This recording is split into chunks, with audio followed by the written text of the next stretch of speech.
नमस्कार, आप देख रहे हैं द हाइलाइट्स टीवी। पालघर की घटना, महाराष्ट्र के ज़िले में घटना पर कल के विषय में हमने प्रकाश डाला था कि आखिर इस घटना का पूरी तरह से डायरेक्ट और इनडायरेक्ट तरीके से दोषी कौन है, और साथ में हमने बात की थी कि आखिर राज्य सरकारें इसके बारे में इनके पास क्या नियम है और हमारे इंडियन कॉन्स्टिट्यूशन में क्या नियम है। आपने अगर वीडियो नहीं देखी है तो लिंक नीचे डिस्क्रिप्शन में आपको लिंक मिल जाएगी, आप उस वीडियो को ज़रूर देखें। लेकिन आज की इस वीडियो में हम बात करने वाले हैं कि महाराष्ट्र के जो मुख्यमंत्री अभी वर्तमान में उद्धव ठाकरे, उन्होंने किस तरीके से साधु संत, जो 2 साधु संत और एक उनका ड्राइवर था, उनको मारा गया है, तो उनको किस तरह से ये चोरी का आरोप लगाकर उन्हें ये केस बनाया गया है, इस पर हम आज प्रकाश डालेंगे और आपको बताएंगे कि आखिर इसमें कितनी सार्थकता है और ये बात कितनी वास्तविक है कि क्या 2 साधु संत जो मुंबई से चलकर गुजरात को जाते हैं वो क्या चोर हो सकते हैं, और वो किस तरह नहीं होंगे, हम आपको इस वीडियो में बताएंगे। साथ में हम बात करेंगे 144 धारा के दौरान हुई घटनाओं के ऊपर जो महाराष्ट्र में घटित हुई है, और साथ में बात करेंगे आखिर कोई भी अभी तक टीवी चैनल आप देख रहे होंगे, लेकिन कोई भी अभी ऐसी टीवी चैनल में आपने नहीं देखा होगा जिसमें पालघर की जो घटना हुई है वो एक ग्रुप समूह द्वारा 3 व्यक्तियों को मारे जाने की घटना है, जो पूरी तरह से मॉब लिंचिंग के अंतर्गत आती है। मॉब लिंचिंग की घटना पर कोई भी अभी तक टीवी पत्रकार या कोई भी न्यूज़ चैनल ने अभी तक इसके बारे में किसी ने अभी तक बताया नहीं है। मॉब लिंचिंग की घटना को बताया, लेकिन मॉब लिंचिंग की घटना अभी तक महाराष्ट्र में ये कानून नहीं बना है, इसके ऊपर भी किसी ने बात नहीं की है। आपने देखा होगा, इसके ऊपर भी हम बात करेंगे। लेकिन सबसे पहले हम बात कर लेते हैं कि आखिर इसका अभी तक परिणाम क्या हुआ है। महाराष्ट्र के मुख्यमंत्री उद्धव ठाकरे ने 110 व्यक्तियों को गिरफ्तार किया है, और ये जो केस है अभी CID क्राइम इन्वेस्टिगेशन डिपार्टमेंट, जो भारत की एक संस्था है, स्वायत्त संस्था है, उसको ये हैंडल करने के लिए दिया गया है। अब हम बात करते हैं टॉपिक के ऊपर कि आखिर किस बेस पर साधु संतों को चोरी का आरोप और झूठे संदेह पर लोगों ने मार दिया, ये बात बताई गई है। मैं आपसे विनती करूंगा कि आप इस वीडियो को पूरा देखें ताकि आपको बात पूरी तरह से पता चल सके। बहुत साधारण सी बात है कि एक ड्राइवर और 2 साधु मुंबई से चलकर और वो गुजरात जाते हैं। क्यों जाते हैं वो मैं आपको बताता हूँ। दरअसल बात ये है कि जो घटना घटी है उससे कई दिनों पहले जो श्री महंत रामगिरी, एक गुरु हैं जो इन दोनों संतों के गुरु थे, उनकी मृत्यु हो गई थी और उनके अंतिम दाह संस्कार में समारोह में शामिल होना था इन्हें, और ये मुंबई से चलकर गुजरात जा रहे थे। ये मैं नहीं बोल रहा हूँ, ये बोल रहे हैं श्री महंत नारायण गिरी, जो दुधेश्वर पीठ के संत हैं और इस श्री पंचदशानंद जूनागढ़ अखाड़े से जुड़े हुए हैं, जो कि वाराणसी उत्तर प्रदेश में स्थित है। ये वो बोल रहे हैं। मैं आपको नीचे डिस्क्रिप्शन में लिंक दे दूंगा, आप उसको देख सकते हैं, ठीक है। लेकिन सबसे पहले मैं देखना चाहूँगा कि आप उद्धव ठाकरे द्वारा दिए गए बयान को आप देखें कि आखिर किस तरीके से उन्हें साधु संतों को चोर और संदेह के आधार पर लोगों द्वारा पीटा गया, उन्होंने ये बताया है। आप उसे पहले देखें। इसमें आग लगाने की कोशिश कर रहे हैं, आग ना लगाए। ये कोई मजहब की बात नहीं है, सिर्फ गलतफहमी जो हुई इस कारण इनकी हत्या हुई, लेकिन इसके बावजूद हम किसी को भी छोड़ने वाले नहीं। याच्यात मी जात पात धर्म बघत नाही।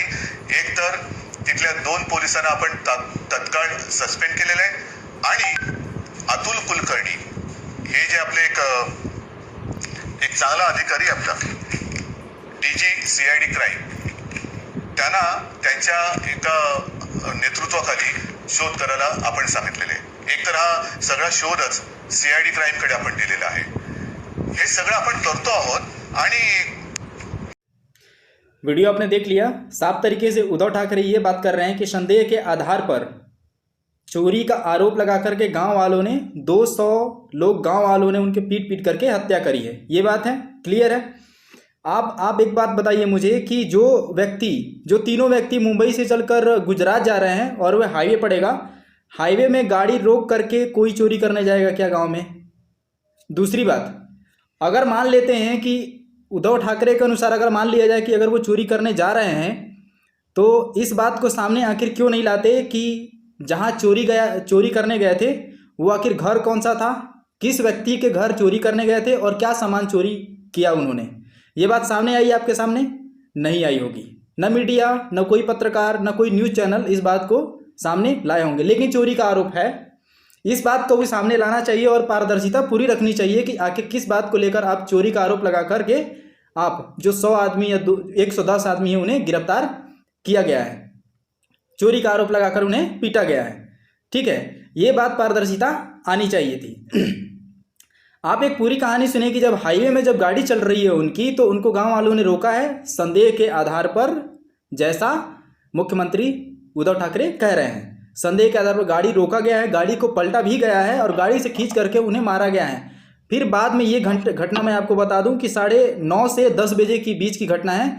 11 बजे तक लगभग ये झड़प होती रही और 11 बजे के करीब में लगभग वहाँ वन विभाग का एक कर्मचारी है, उसने पास के थाने को कॉल किया, कासा थाना, पिछली वीडियो में मैंने आपको बताया है, जो कि वहाँ से केवल 15 महज किलोमीटर दूर पड़ता है और 30 मिनट का समय लगेगा आपको आने और जाने में, और 15 किलोमीटर दूरी है उसकी।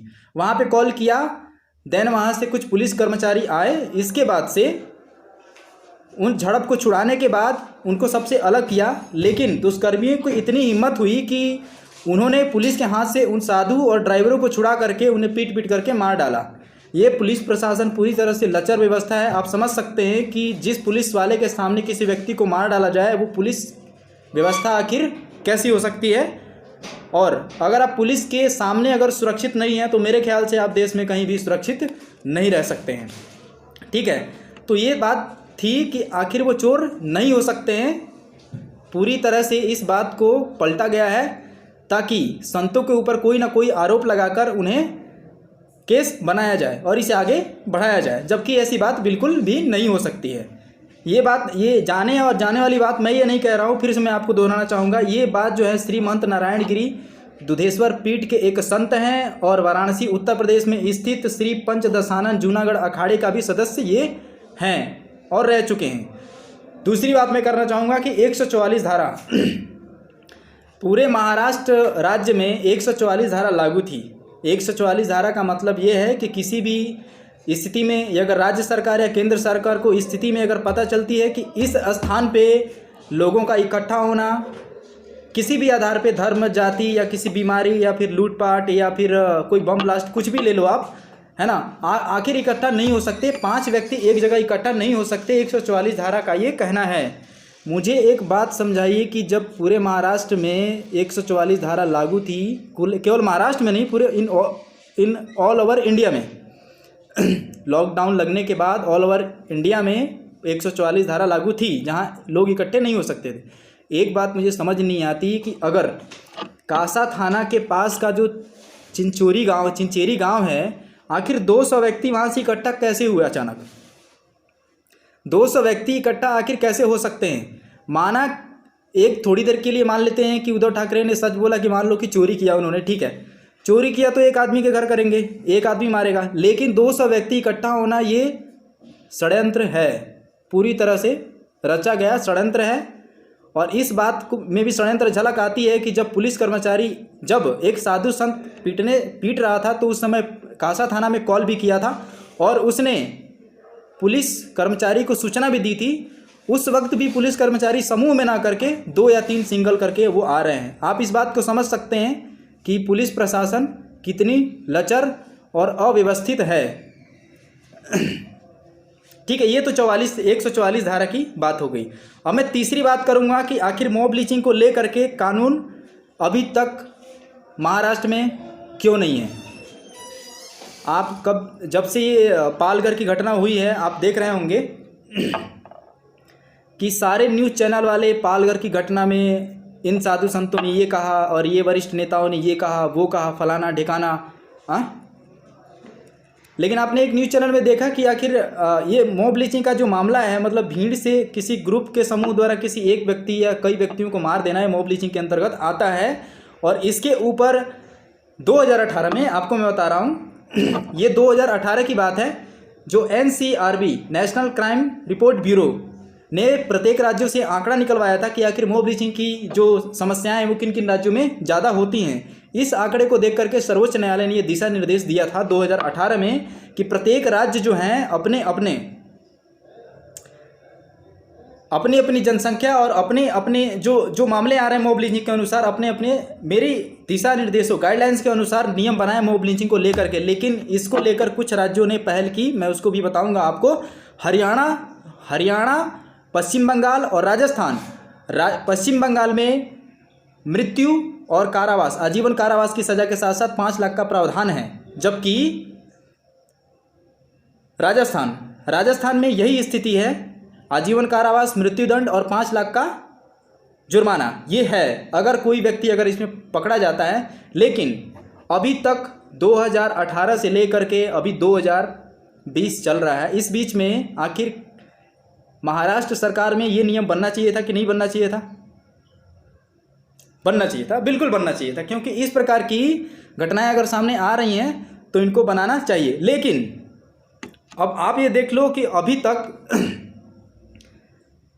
किसी भी संत, कोई भी नेता या कोई भी बड़ा पॉलिटिशियन हो, इस बात को लेकर बिल्कुल भी गंभीर नहीं है। वो इस बात को लेकर गंभीर है कि नहीं, ये उद्धव ठाकरे का प्रशासन ऐसा है, उद्धव ठाकरे का प्रशासन ऐसा है, और किस नेता ने क्या बोला और किस नेता ने क्या नहीं बोला।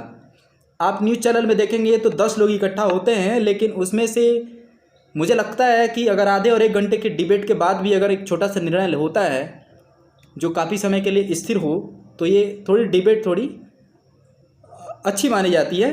ठीक है, मतलब डिबेट मतलब कि मतलब उत्तरदायित्व मानी जाती है, मतलब इसका कोई परिणाम निकलता है। लेकिन इस तरह की डिबेट होती है और होती रही है, लेकिन इस बात पर किसी ने चर्चा नहीं किया कि आखिर मॉब लिंचिंग कानून बनाया जाना चाहिए कि नहीं बनाया जाना चाहिए।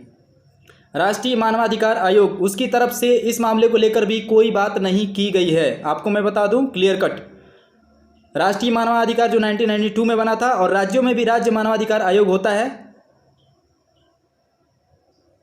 इनके सदस्यों ने इस मामले को लेकर बिल्कुल भी बात नहीं की।